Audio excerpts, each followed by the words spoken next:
Leaders of the Hinyo-Trep Border Dispute Resolution Forum, HBDRF, have lodged a formal complaint with the Meghalaya Human Rights Commission, MHRC, regarding several human rights violations. Chairman Chandame Sungo highlighted three main issues in the complaint: the confiscation of the ancestral land in Labang Nongpilut Elaka, which was transferred to the Karbi Anglong District Council, ongoing discrimination faced by the people in the region, and the rise of armed groups such as the Karbi National Volunteer, KNV, and others. Sungo called for urgent intervention to address these human rights abuses.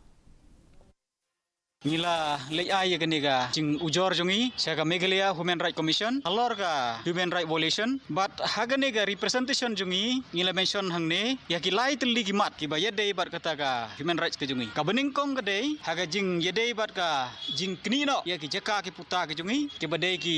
hok long try ban try jongi naga sorkar asam haka por bathau ya district council haka snem khat khandai spa san pewar ban kitip shahi ba ki jaka ke bangingi shongisa ka batip kum ka elaka Labang Nong Pelut ke bangi tipai bak kong blok bon kedai ke jaka ke jungi nadu handai antai hinrai lapan hab jubor no support karbi Anglong Autonomous Council nadu ke por ba snah district council